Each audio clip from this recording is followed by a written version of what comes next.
선관위 국정조사 특위 주진우 위원입니다.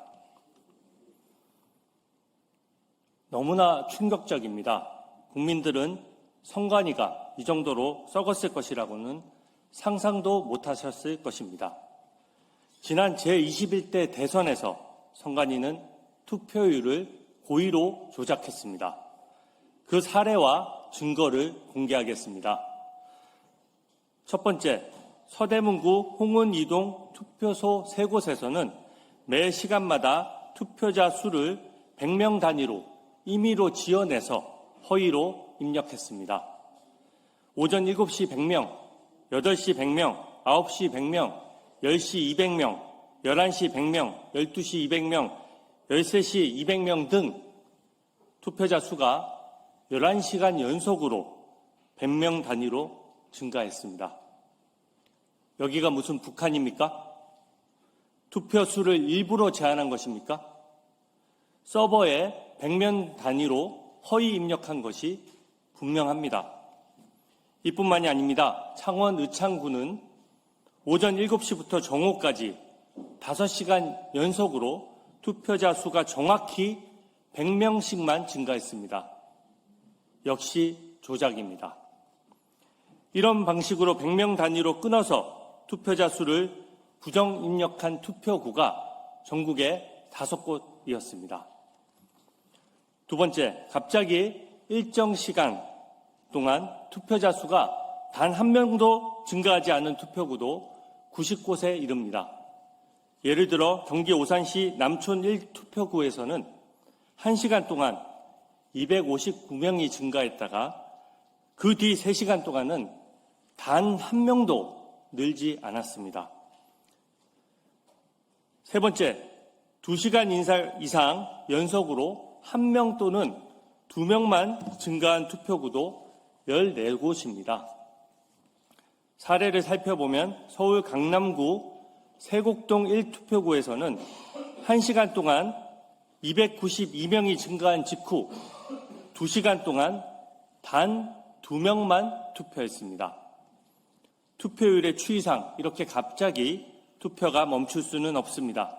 이번에 그 범죄 수법이 드러났다시피 투표수를 허위로 조작한 것이 분명합니다. 결국 지난 대선에서 총 109곳에서 투표자 수를 고의 조작한 것이 드러난 것입니다. 그러나 이것은 빙산의 일각에 불과합니다. 민주당과 선관위는 그동안 부실 선거라고 우기면서 범죄를 은폐하기에 급급했습니다. 문제를 제기하는 국민을 음모론자로 취급해 입을 틀어막았습니다.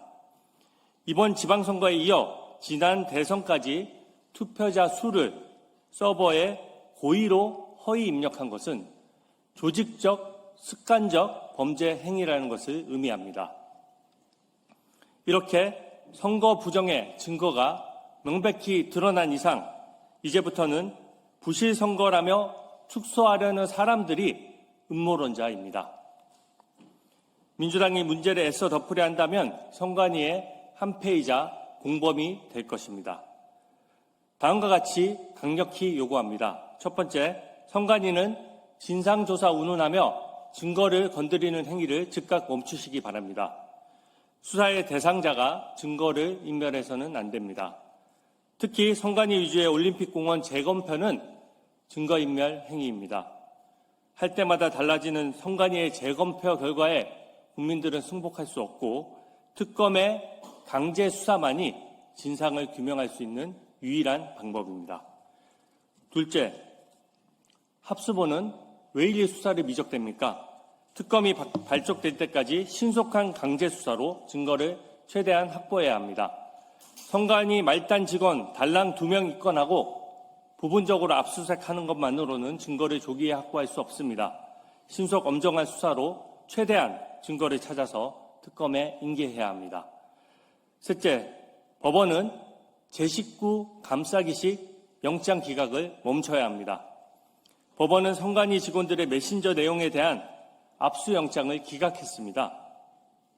말이 됩니까? 법원과 선관위가 사실상 같은 식구이기 때문 아닙니까? 선관위 직원들의 메신저는 사적 프라이버시의 대상이 아니라 공적 감시의 대상입니다. 고의 여부와 지시자를 규명하려면 압수영장 기각으로 수사를 방해해서는 안 될 것입니다. 국정조사 기간이 연장됐습니다. 저는 국조특위위원으로서 이번 지방선거에 한정하지 않고 지난 대선과 총선에서의 선관위의 부정부패도 파헤치겠습니다. 투표자 수는 유권자의 의사결정에 큰 영향을 미치는 중대한 정보입니다.